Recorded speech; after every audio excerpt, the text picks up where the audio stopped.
La ville est calme, ce qui est rare.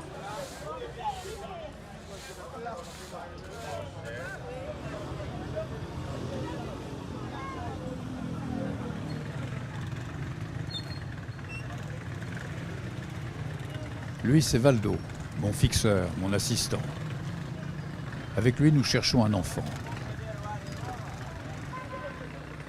Nous le cherchons dans la foule.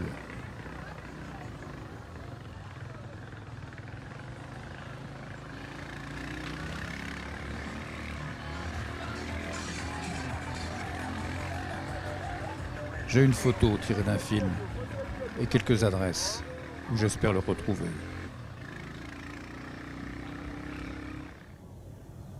Ce gamin, je l'ai rencontré il y a 8 ans. C'était sur les hauteurs de la ville. En pleine campagne. Les enfants des rues m'avaient dit où le trouver.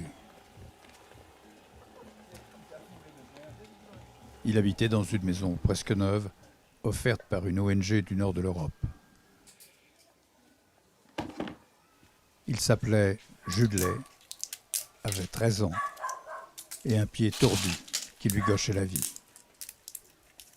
C'était un reste-avec, un enfant esclave, soumis aux ordres de sa maîtresse. Ça fait 7 ans. Je l'ai trouvé dans la rue pendant que j'allais au marché. Il m'a dit qu'il avait perdu sa famille et il n'avait pas pu la retrouver. Sa mère est morte, alors quand je l'ai vu, je l'ai pris. Je n'ai pas pu le mettre à l'école depuis un moment. Vous avez d'autres enfants? Oui, j'ai 2 filles. Et elles vont à l'école, elles? Oui. Et alors, qu'est-ce qu'il fait? Il vous aide dans les travaux ménagers, dans les travaux de tous les jours? Il m'aide à dépioter les petits pois. Tout ce que je fais, il le fait avec moi, dans toutes les tâches ménagères. Quand vous avez gardé l'enfant, vous avez été obligé de le déclarer? Non, je ne l'ai pas déclaré. Personne ne sait qu'elle s'occupe de cet enfant. S'il veut, il peut partir, mais je ne pense pas qu'il en ait envie. Je me sers de lui depuis longtemps et il vit toujours ici. Je lui demande parfois s'il veut partir, mais il me répète qu'il veut rester avec moi. Ça va, ça te fait pas mal quand tu marches? Non, Je n'ai pas assez d'argent pour le montrer à un médecin. Il est gentil? Oui, très doux.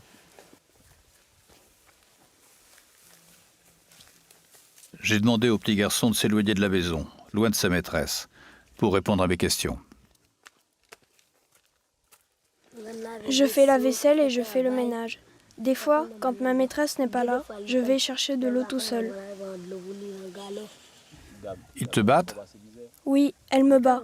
Elle me bat pour que j'aille chercher ses filles à la sortie de l'école dans la montagne. Elle me bat aussi quand je ne donne pas à manger aux cochons et aux cabris. Des fois, elle me bat avec un fouet. Tu veux t'en aller? Oui, je voudrais bien, mais je ne sais pas où aller. Tu n'as pas des oncles ou des tantes qui pourraient t'aider? Non, je n'en connais pas.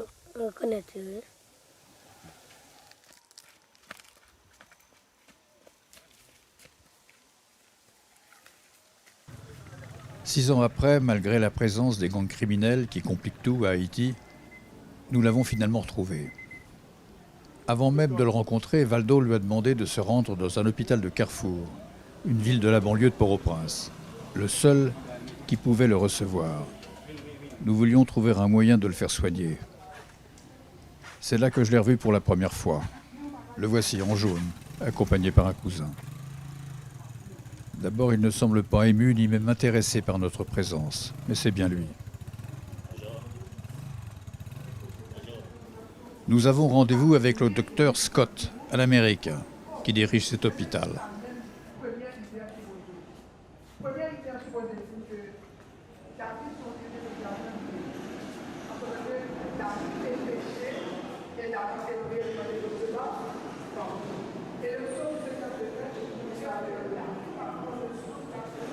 Assieds-toi.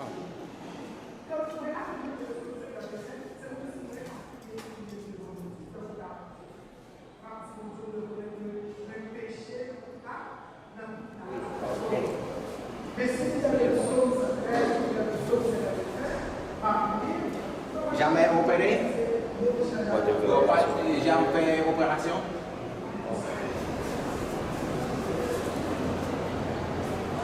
Donc, vous pensez que c'est possible? Oui, c'est vraiment possible. Il faut faire une opération avec incision ici. Nous ne sommes pas toujours enfants. On doit mettre un fixateur externe pour faire un étirement sur quelques mois pour avoir un très bon résultat. Mais on a beaucoup d'expérience avec ça. Très bien, très bien.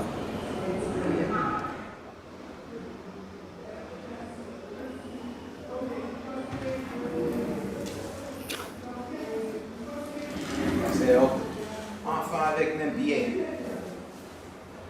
Et les pieds étaient comme ça.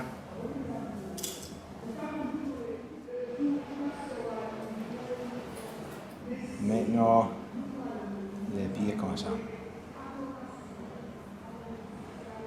OK.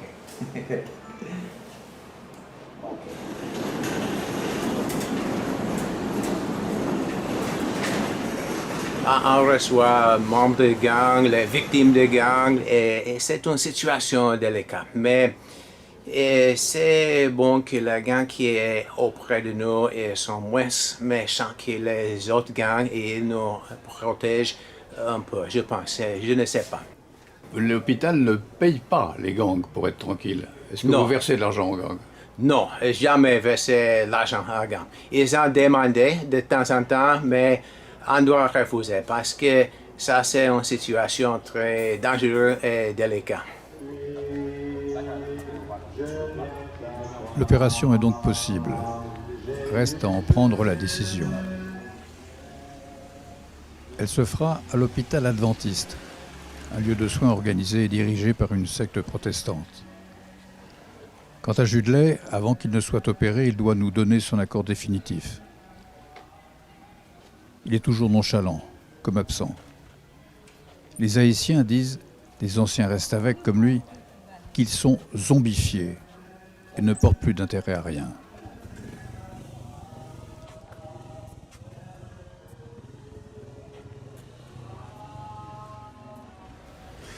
Le lendemain, il nous rejoint à l'abri d'un hôtel du centre de Port-au-Prince.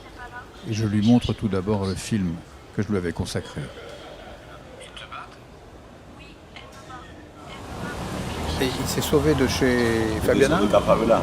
Oui.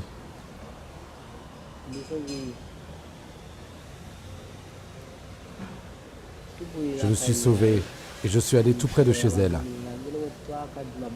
J'ai passé 3 à 4 jours à dormir dans la rue. Et un jour, pendant que je marchais, une dame est allée me voir et m'a dit « Toi, je connais tes parents. Il paraît que ta famille est en province. » Et elle m'a mis chez une personne qu'elle connaissait bien. Mais cette personne m'a maltraité. Du coup, c'était presque la même chose que chez Fabiola. J'ai passé 3 ans comme ça. Et je n'ai pas pu aller à l'école une seule fois. Là, actuellement, il vit bien, il est heureux. Non. Pourquoi? Qu'est-ce qui ne va pas? On ne peut pas vivre bien sans ses parents. Et personne avec qui je vis ne me traite comme si j'étais son enfant.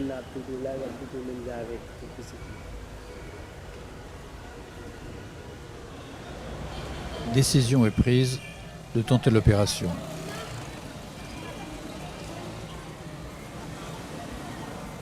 Je dois pour cela traverser la ville pour retourner à Carrefour, dans la banlieue. Et cela, malgré les gangs.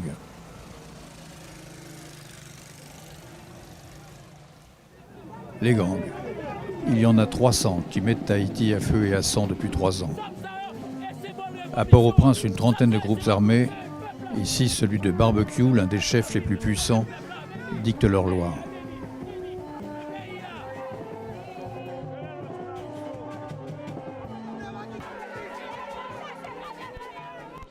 Là, le gang des 400 Mawozo. Ce sont eux qui, il y a 2 ans, ont enlevé le père Michel, un prêtre français.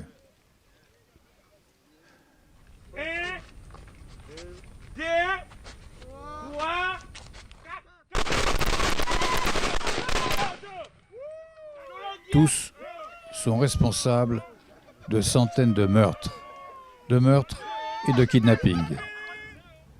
Près de 3 par jour quand ces images ont été tournées.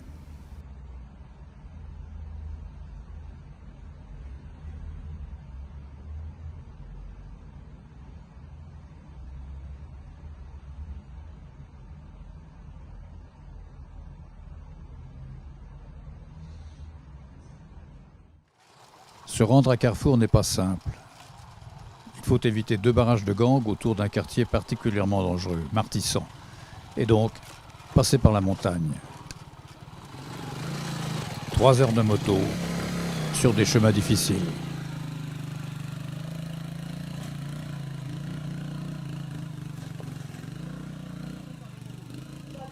En route, je passe à Saint-Roch, la paroisse du Père Michel. Il y a 2 ans, j'avais pu assister à sa toute première messe juste après sa libération.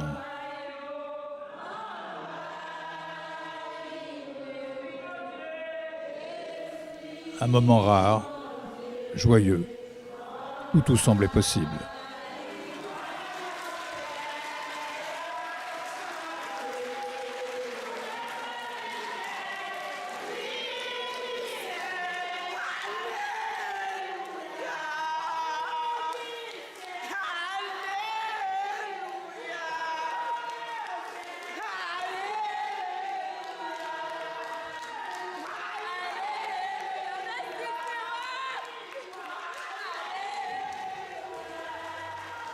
Le Père Michel s'en va.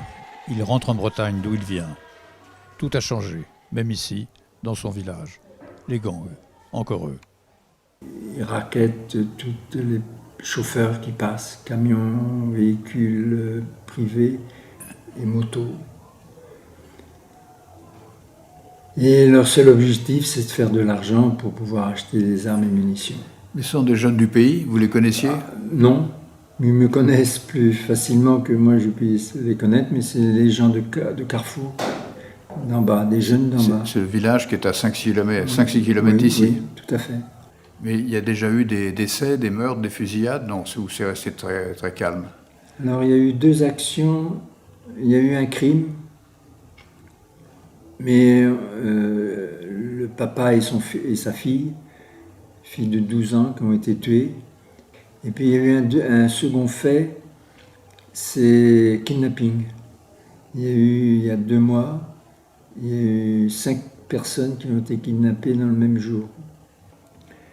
Les gangs vivent avec la population et la population tolère les gangs dans la mesure où ils ne leur causent pas de gros soucis. Il n'y a jamais de policiers ici. Est-ce que vous voyez quelquefois la police ? Non. À la fête paroissiale, en août dernier, le 16 août, c'est le gang qui a assuré la sécurité ici. Ils sont venus, ils étaient 6-7, habillés tout en noir, cagoulés. Ils opèrent comme si les policiers opéraient. Oui. C'est assez étonnant. Ils prennent le relais de la police.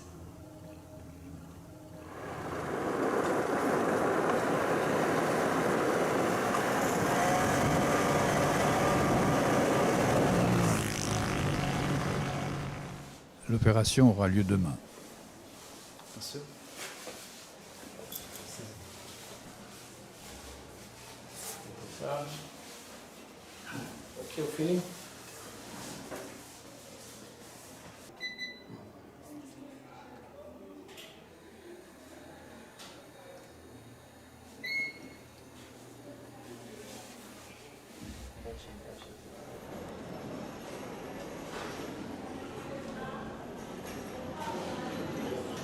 Tu avais imaginé ce qui est en train de se passer ? Oui, moi, je n'avais pas assez d'argent pour le faire.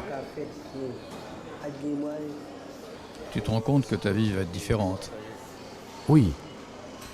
Si tout se passe bien, je pense que ma vie va changer. Je vais pouvoir aller dans des endroits où je ne pouvais pas à cause de mon pied. Tu en veux à tes parents de t'avoir abandonné ? Non, ils n'avaient pas les moyens de m'élever. On dit que Martissan, où tu habites, est la zone la plus dangereuse de Port-au-Prince. Oui, je pensais quitter Martissan, mais je n'ai pas les moyens de vivre ailleurs.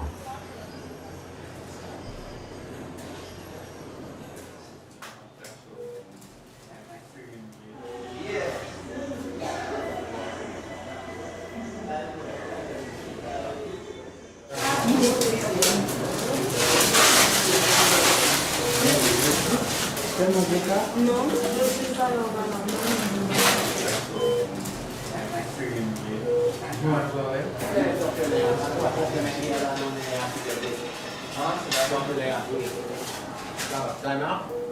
Il s'agit de guerrier Judley. Diagnostic, pied beau sévère, droit. Il a 19 ans. Procédure, correction, pied beau sévère. Docteur Oscar, ça va? Docteur Oscar, ça va? Oui. Ça va, merci. Prions avec. Je vais prier. Notre Père, merci pour cette journée. Merci pour Judley Guerrier. Faites que cette opération lui permette de guérir et le plus tôt possible de bien marcher. Amen. Auto, start. S'il vous plaît. Et toi, on note plus petite, pas c'est ça?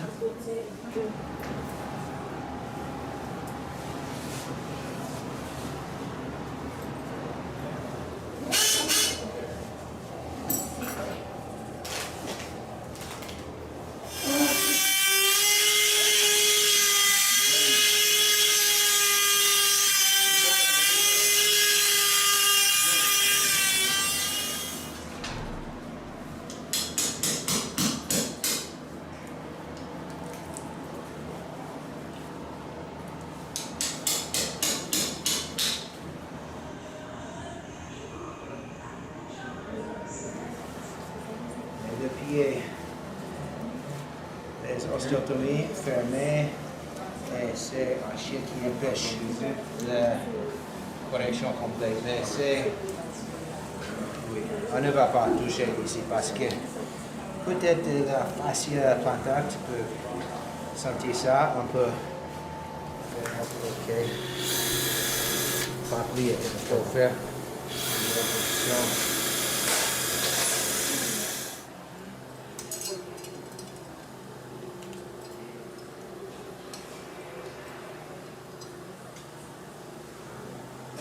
Ça va, Judley?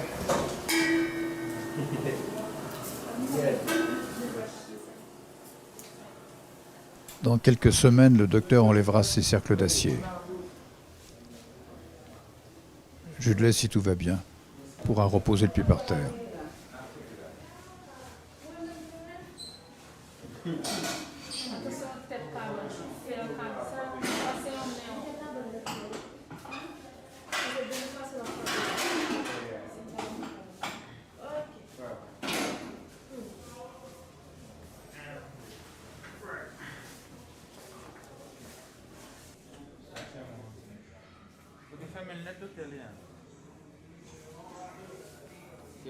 Il va retrouver Martissan, sa ville.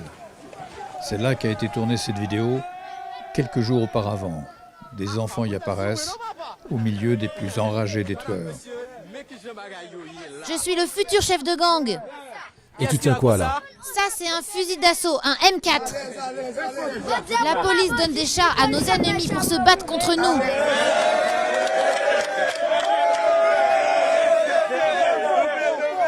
En ce moment, je suis devant le commissariat de police de Martissan.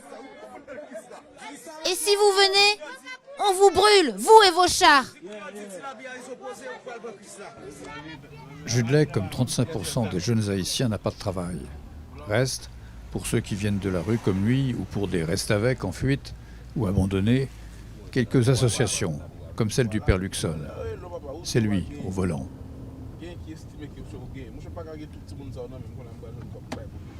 Lui aussi, bien qu'il n'en ait pas l'apparence, est un religieux. C'est un pasteur évangéliste.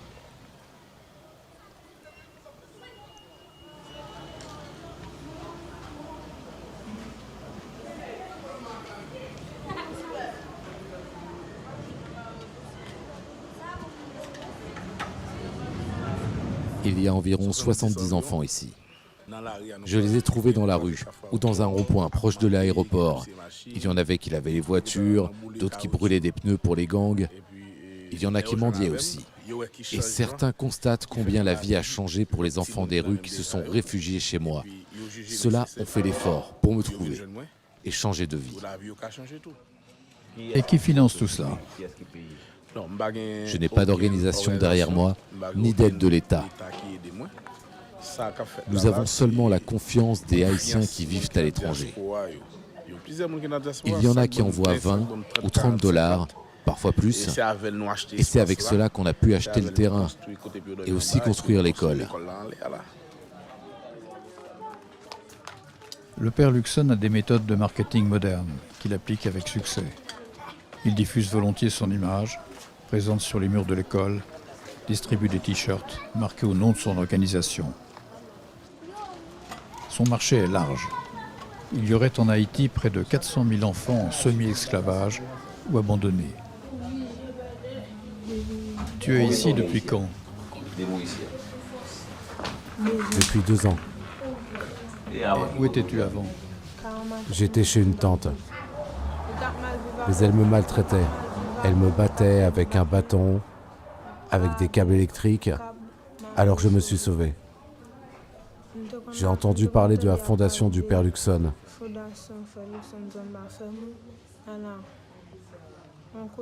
Et ensuite, un chauffeur de moto qui s'appelait Samson est venu me chercher.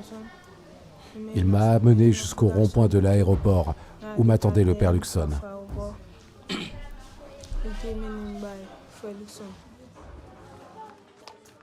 Les enfants sont logés, abrités, et il y a une école.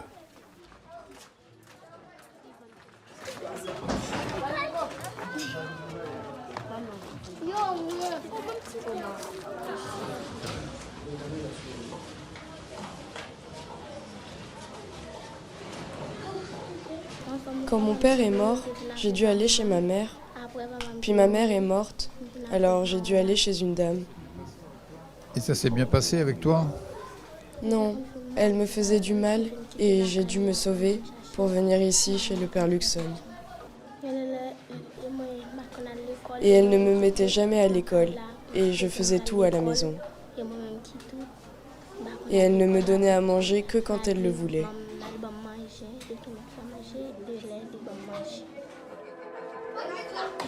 C'est plutôt joyeux chez le père Luxon.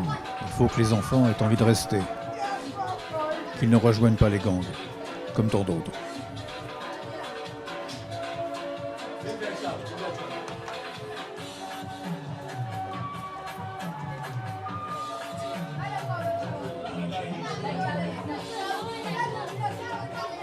C'est quoi un gang exactement?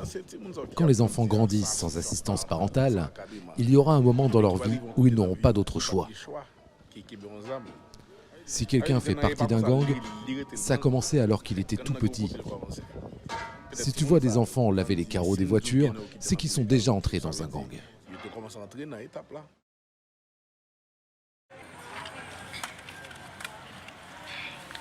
Judley sort de l'hôpital.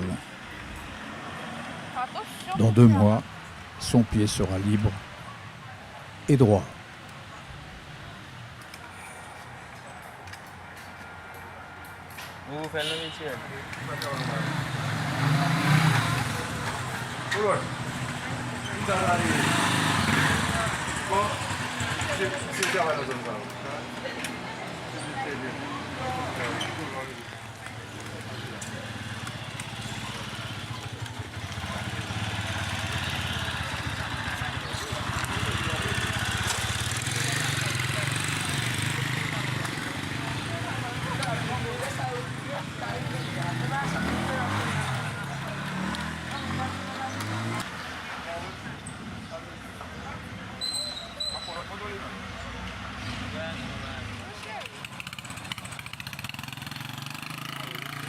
Bonne chance.